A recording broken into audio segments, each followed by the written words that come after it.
The coin was a shilling, which was a shilling more than most of his fares troubled to give, and Diana Merrow pressed it into the coachman's gloved hand, with a directness that startled him considerably more than the sum itself. "That is too much, madam, for so short a distance." "It is exactly enough, sir, for a man who got me to my father's bedside 20 minutes faster than I had any right to expect on a night this foul, and who did it without once complaining of the rain." Diana looked up at him properly for the first time since climbing into the hired carriage an hour before. Really looked, the way so few of his fares ever troubled to look at the man holding their reins, and something in her face shifted, taking in the straightness of his back, the careful precision of his speech, the particular quality of a bearing that did not sit easily inside a coachman's plain coat. "You were not born to this work, I think." Alaric Fenmore, 9th Duke of Winford, 5 weeks into the most reckless enterprise of his adult life, found himself, for the first time since he had begun this whole undertaking, entirely without a ready answer. "No, madam," he said finally. "I don't suppose I was. I thought as much. You handle the reins well enough, but you hold yourself like a man who has spent his whole life being looked at rather than overlooked, and I find those two things generally show, however plain the coat." She drew her cloak tighter against the rain and studied him a moment longer, and there was nothing pitying in the look, only a kind of frank, unhurried curiosity. "Whatever brought you to this seat, sir, I hope it proves a passing circumstance rather than a permanent one. You deserve considerably better than driving strangers through the rain for shillings, whatever the reason you've landed here." She was gone into her father's house before he could think of a single thing to say in reply, and Alaric Fenmore sat alone on the box of a hired carriage in the pouring rain for a full quarter-hour afterward, entirely undone by 11 sentences from a woman whose name he did not yet know. He had begun the whole scheme in March, 4 months after his own father's death, upon discovering, in the old Duke's private papers, a stack of unanswered letters that had haunted him every day since. They were complaints, dozens of them, spanning a decade, written by servants and tradespeople and coachmen across a dozen great households, detailing wages withheld, characters denied out of spite, positions terminated without cause or warning, and every one of them addressed to the 8th Duke of Winford in his capacity as a magistrate of some standing among his own class, asking him to intervene, to lend his name to some remedy, to simply notice that a whole invisible economy of cruelty ran beneath the glittering surface of society's great houses. His father had answered none of them. He had filed every single letter away in a locked drawer, and had gone on, year after year, attending the same balls and dining at the same tables as the men those letters accused, and had died believing himself, by every account Alaric had ever heard, an honourable man. Alaric had read through the whole stack in a single sleepless night, and had concluded, by morning, that he did not trust a single account he might receive second-hand from his own class about how the invisible half of society was actually being treated, that he would have to see it himself, from the seat those complaints described, before he could trust his own judgment about what needed remedying and how. He had hired on, under the plain name Alaric, with a well-regarded private coach service that served a fashionable clientele across Mayfair and Belgravia, and he had spent 5 weeks since driving lords and ladies to balls and dinners and calls, watching, with a grief that deepened by the week, exactly how casually his own class treated the men who carried them through the city's streets. He had been sworn at for a delayed departure caused by another carriage's obstruction. He had been left standing in freezing rain for 2 hours outside a townhouse while his fare enjoyed a dinner that ran long, with no word sent out and no thought given to the man waiting in the cold. He had watched a young viscount refuse to pay the agreed fare entirely, on the flimsy pretext of a dissatisfaction invented on the spot, and had watched, with mounting fury he dared not show, that the coach service's own proprietor sided with the viscount rather than risk the loss of a fashionable account. He had begun, by the 4th week, to understand precisely how his father's stack of unanswered letters had come to exist, because he had lived, for 4 weeks, inside the exact conditions those letters described, and had found himself invisible in a way 11 years of dukedom had never once permitted him to be. And then, on a foul rainy Tuesday in the 5th week, he had driven a woman named Diana Merrow to her father's sickbed, and she had looked at him, actually looked, the way almost no one in 5 weeks had troubled to do, and told him, plainly, that he deserved better. He found himself seeking her out within the week, which he told himself, unconvincingly, was simple curiosity about a fair who had shown him an uncommon kindness, and which was, in truth, something he had not yet permitted himself to examine too closely. He learned, making careful inquiries in the neighborhood around her father's house, that Diana Merrow kept her father's small bookshop in Cheapside, her mother long dead, and her father's health failing steadily these past 2 years, and that she managed the shop's accounts and its stock, and its increasingly uncertain future, with a competence the neighborhood spoke of with genuine respect. He arranged, through the coach service's ordinary rotation of hired fares, to be assigned whenever her modest custom required a carriage, which was not often, given her circumstances, but often enough over the following month that a kind of easy, unhurried acquaintance grew up between them. Brief exchanges at the start and end of each short journey. Nothing more, because propriety allowed a coachman and his fare very little beyond that, but enough, over 4 weeks, for Alaric to understand that Diana Merrow was considerably more remarkable than one kind sentence in the rain had suggested. "You've a book with you again," he observed one afternoon, handing her down from the carriage outside a modest lending library. "You read a great deal. For a woman who spends her days minding a shop, I read because minding a shop leaves very little else to occupy an evening, once the accounts are done and my father is settled, and because my father raised me to believe a mind left idle is a mind wasted, whatever the circumstances happen to be." She glanced up at him, and there was something warm in it that had grown, over 4 weeks, considerably less guarded than that first rainy encounter. "You read yourself, I think. You quoted something to me last week, when I mentioned my father's illness, a line about grief being the price we pay for love. I did not think that a common thing for a coachman to have at his fingertips."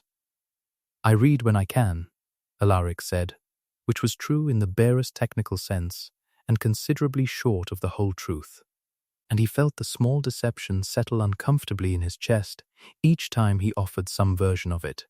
His own valet Pruitt was the only person alive who knew the whole of the scheme, sworn to secrecy on the 2nd day, and consulted nightly since on the particulars of maintaining a coachman's plausible poverty across a duke's own townhouse. "You are 3 stone lighter than when you began this business, your grace, and your hands have gone rough as any labourer's," Pruitt observed one evening in the 5th week, examining the calluses that 7 weeks of rains and weather had raised across his master's palms with the particular disapproval of a man who took his professional pride in soft ducal hands considerably more seriously than his master did. "I confess I do not entirely understand what continuing satisfaction you find in it, now that the investigation has surely gathered evidence enough to act upon.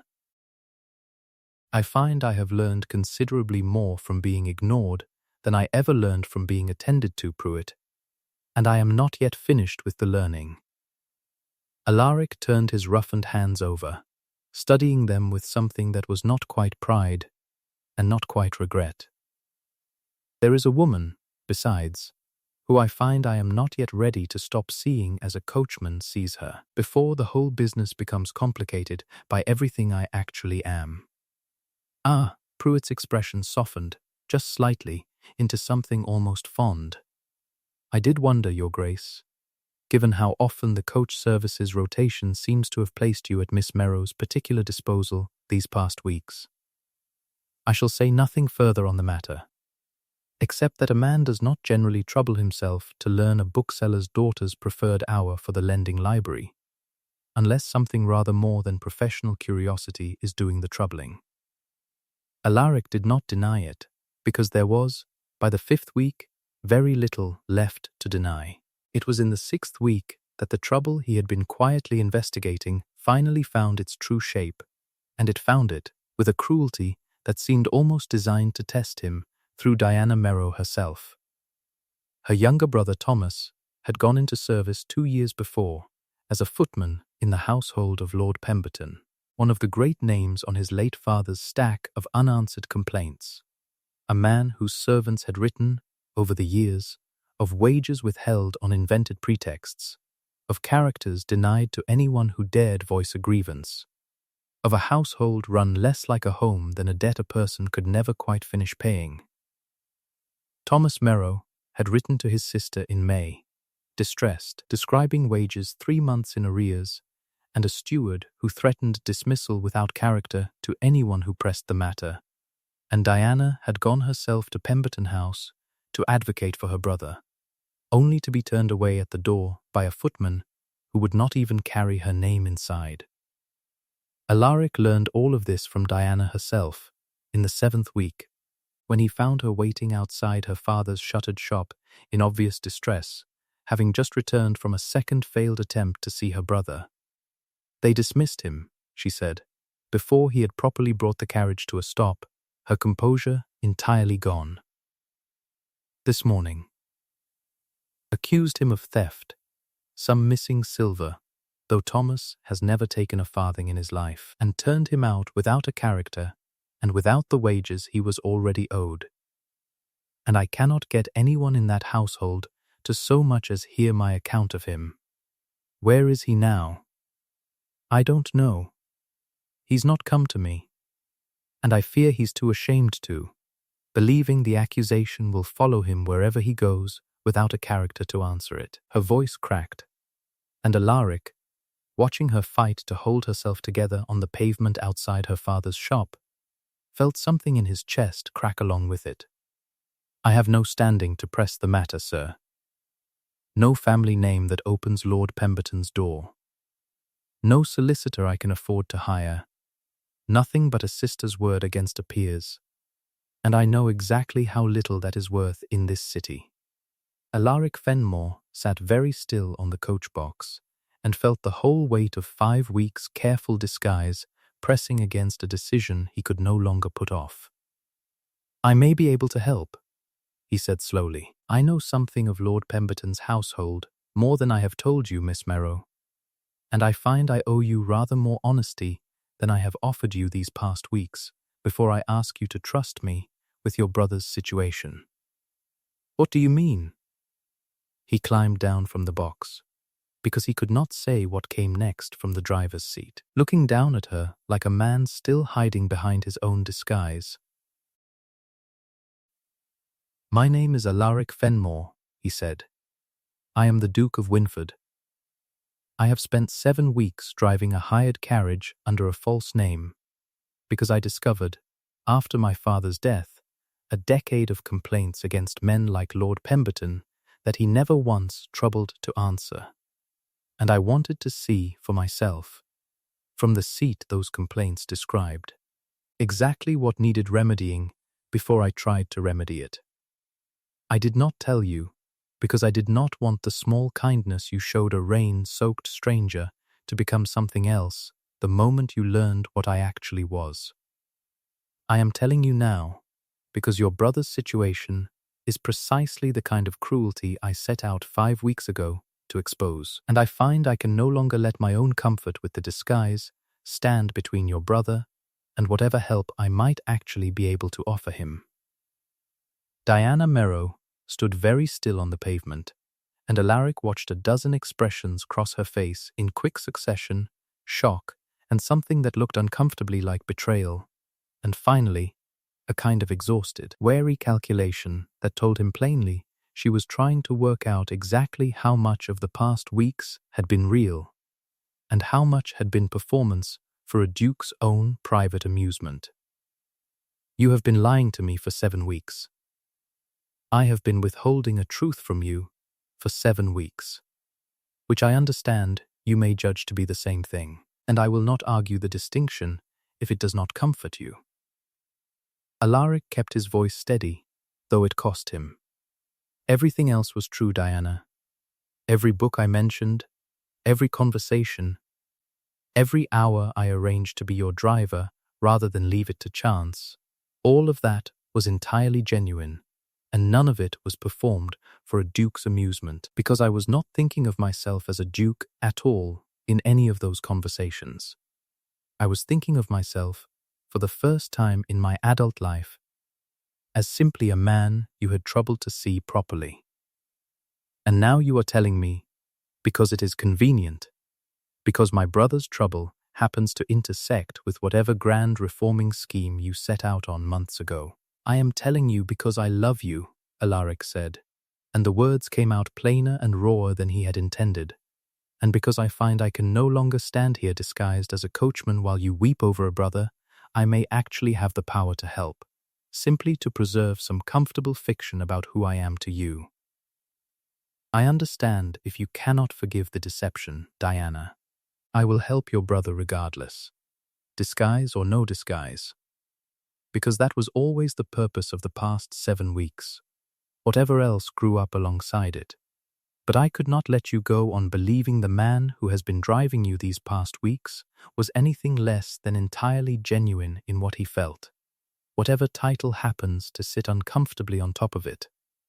She did not answer him that evening, overwhelmed by the day's accumulated grief, and Alaric did not press her, because he understood, watching her go inside to sit with her ailing father, that whatever trust had grown between a coachman and his fare would need considerably more than one evening's confession to properly rebuild itself around the truth of a duke instead.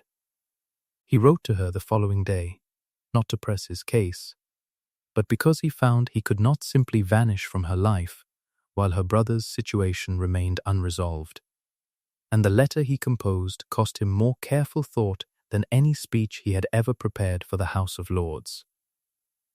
"I do not ask you to forgive the disguise today, or this week, or on any particular schedule you have not chosen yourself," he wrote. "I ask only that you let me help your brother, because that was always the purpose worth pursuing, whatever else grew up alongside it in error. Whatever you decide about the rest of it, about me, about whether a coachman's honesty can survive being revealed as a duke's, I will not make your brother's situation contingent on your answer. That would make the help itself another kind of deception, and I find I have practiced quite enough of those for one lifetime." Diana did not answer the letter directly, but she did not refuse his help either, which he took, cautiously, as permission enough to proceed. He turned his full attention, in the days that followed, to Thomas Merrow's situation, using every resource his actual position afforded him. Resources he had denied himself for 7 weeks in the name of an honest disguise, and which he now deployed without hesitation on the one matter that mattered considerably more than the rest of his investigation combined. He found Thomas within 2 days, in a cheap lodging house near the docks, frightened and ashamed, and entirely convinced his situation was hopeless, and he found within a week more exactly the evidence that had eluded Diana's own efforts: 2 former Pemberton servants, both dismissed on similarly invented pretexts after pressing for wages owed, both willing to swear before a magistrate that the household steward had a long-standing practice of manufacturing theft accusations against any servant who grew too insistent about arrears. Lord Pemberton did not yield easily, and his response, once he understood a duke's own inquiry, stood behind the accusations against his household, was to attempt precisely the kind of quiet intimidation that had evidently silenced every servant before Thomas Merrow. He came to Winford House himself, uninvited, in the second week of the investigation, and made his position plain over a glass of port he had not been offered. "I understand your Grace has taken an interest in a footman's petty grievance," Pemberton said, with the particular condescension of a man who had never once expected to be seriously challenged by his own class. "I would advise against pursuing it further. A duke's reputation is a delicate thing, and I find myself wondering what the ton would make of the story that Winford spent 2 months driving a hired carriage in disguise, consorting with tradesmen's daughters and footmen, before troubling himself with his own estate's affairs. It is precisely the sort of eccentricity that invites unkind speculation, your Grace, and I should hate to see it damage a young duke's standing before he has properly established himself." Alaric considered the threat for a long moment, turning his own untouched glass on the desk before him, and found himself thinking, unexpectedly, not of his own reputation, but of a rain-soaked pavement and a shilling pressed into his gloved hand by a woman who had asked nothing of him at all beyond that he deserved better. "You are threatening to make my own investigation into your household's cruelty look like the eccentricity, rather than the cruelty itself." "I am observing, your Grace. That scandal cuts in whatever direction the teller chooses to point it, and that a duke who spent 2 months pretending to be a coachman makes a considerably stranger story than a steward who dismissed one dishonest footman." Pemberton's smile did not reach his eyes. "Withdraw the inquiry, and I shall have no cause to mention any of it to anyone at all." Alaric Fenmore looked at Lord Pemberton for a long moment, and found, to his own considerable surprise, that the threat troubled him a great deal less than Pemberton evidently expected it to. "Tell whomever you like, Lord Pemberton. I spent 7 weeks driving a hired carriage because I wished to see, with my own eyes, exactly how men like you treat the people who cannot answer you back, and I find I am not remotely ashamed of the eccentricity, whatever the ton makes of it.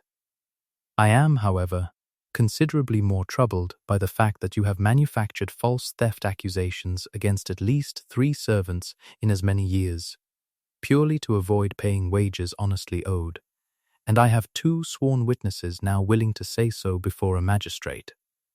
He set down the untouched port.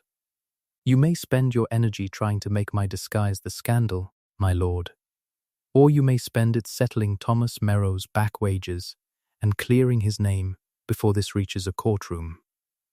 I find I have very little patience left for watching you choose the former." The story broke regardless, within the fortnight, though not in the shape Pemberton had hoped to weaponize, because Alaric, rather than wait to be exposed on unfavorable terms, told the whole of it himself, plainly, in a letter to the Times that named his own 7 weeks of disguise alongside the full account of what he had witnessed, and what Pemberton's household had done to Thomas Merrow, and at least 2 servants before him. It was, the ton generally agreed within days, the most extraordinary thing a duke had done in a generation, and opinion divided sharply along exactly the lines Pemberton had hoped to exploit. Some quarters found it an eccentric indignity beneath his rank, while a great many others, considerably more numerous than the old guard expected, found it the first genuinely honest thing any peer had done about the invisible cruelties every great house in London quietly depended upon. His own aunt, Lady Farrow, called on him within the week, and made her opinion plain over tea. She had not been offered any more than Pemberton's port had been. "You have made yourself the whole of London's dinner conversation, Alaric, and I confess I do not know whether to be proud of you or thoroughly ashamed." "You may be both at once, aunt. I find I have grown rather comfortable with the contradiction myself these past weeks."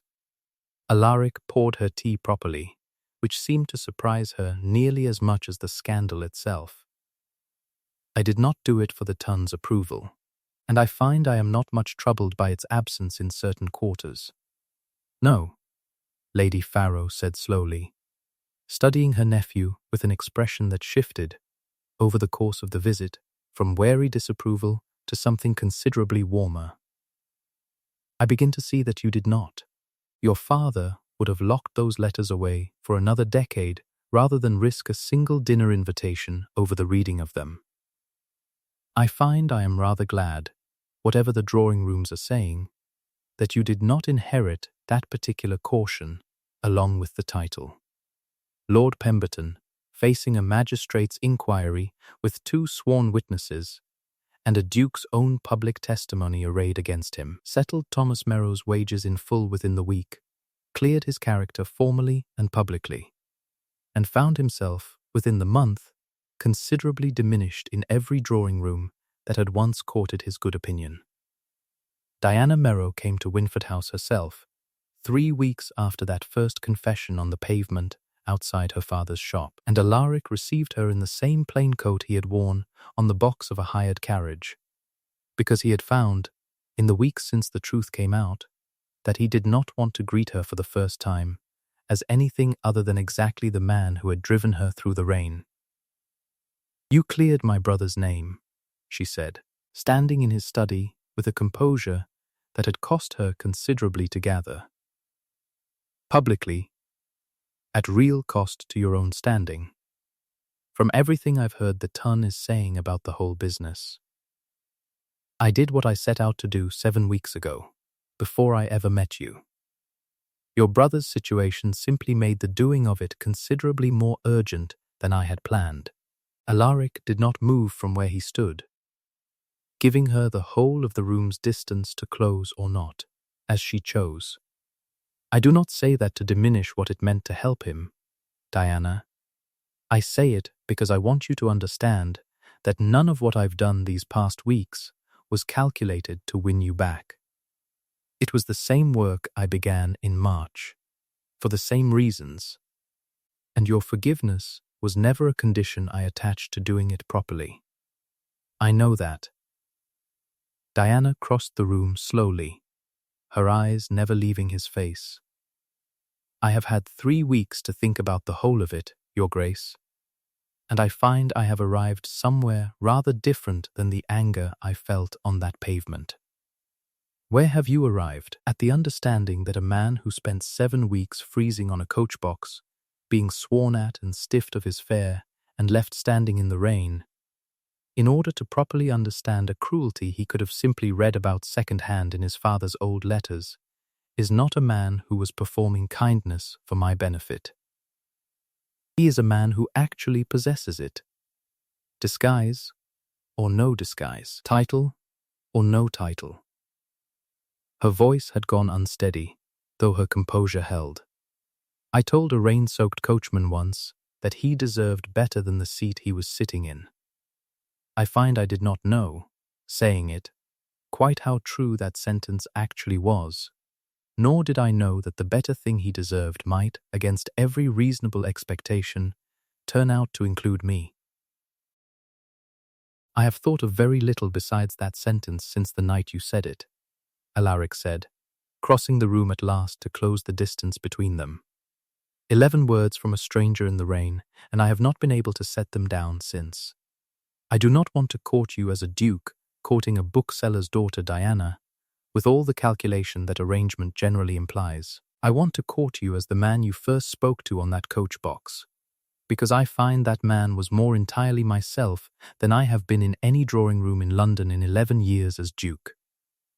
"Then court me as that man," Diana said, "and I will have you gladly, Your Grace, disguise and title, and the whole complicated truth of you together, because I find I have already fallen in love with all 3, whether I meant to or not." He proposed to her properly in September, in her father's small shop rather than any grand setting his rank might have offered, among the same shelves of books she had told him once occupied her idle evenings, because he had decided, turning the matter over for weeks, that the asking ought to happen in the place most entirely her own, rather than anywhere his own inheritance might overshadow it.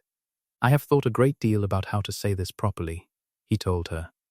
and I find every version I compose sounds either too grand for a shop full of second-hand books or too small for what I actually feel.